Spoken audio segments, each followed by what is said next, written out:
Good evening, every pony, and welcome back to Horror Month.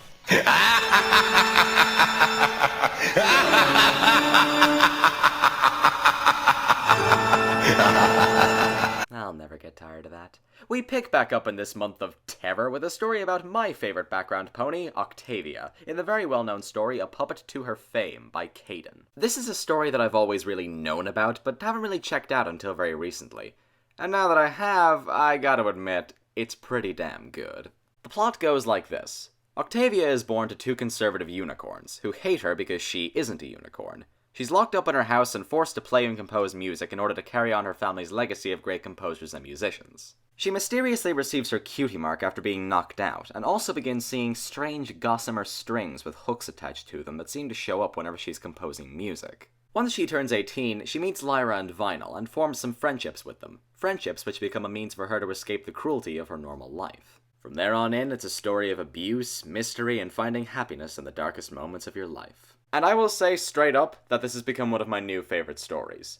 I've said in the past that I'm a huge fan of tragedies, but there's a lot in this fic that pulls it through for me, as well as other people. The biggest thing that pulls it through is Octavia herself. A Puppet to Her Fame does a great job of making you sympathize with her.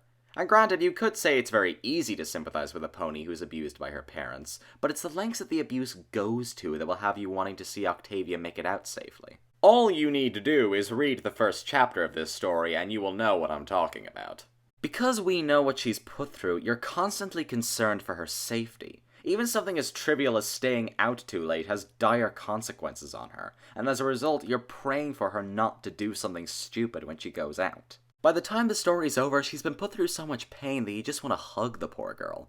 Now, on the flip side of all of this suspense and misery, when something good happens to Octavia, it leaves you with this great feeling of happiness as well. Again, because we know what she's put through at home, it's really cathartic to see her find a bit of happiness in her otherwise horrible life. And when she feels happy, you feel just as happy. The more I think about it, the story has a great resemblance to an episode of Avatar: The Last Airbender called The Guru. It shifts moods between being joyous and peaceful one moment to suspenseful and terror-filled in the next. Apart from Octavia pulling the story along, we have... God!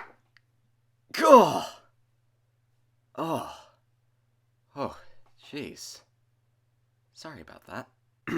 Anyway, apart from Octavia, the parents in this story also pull it along. The mother in this story in particular has been officially placed on my list of most hated characters in any form of fiction. She is someone who's just evil. I should say, though, that the parents aren't just bad guys. As I said, the two are very conservative unicorns who see all other races of ponies as second class, especially Earth ponies. And since they gave birth to an Earth pony, it's only natural that they should have a huge hatred for her.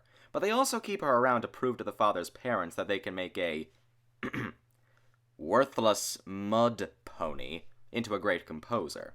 Anyway, what makes them such hateable characters is the hell that they put their daughter through. Forget beatings for a second. When you go as far as to break a little filly's self-esteem by telling her that she's worthless, have your servants spy on said filly so that they can gain their trust and report back to you if the filly is trying to escape from you, and forcing her into a lifestyle where everything that she does is controlled, right down to what her cutie mark is going to be, you have lost all hope of redeemability. The hatred that I have for these two is so strong that it makes me want to take this sword that I found on the ground and stick it up their...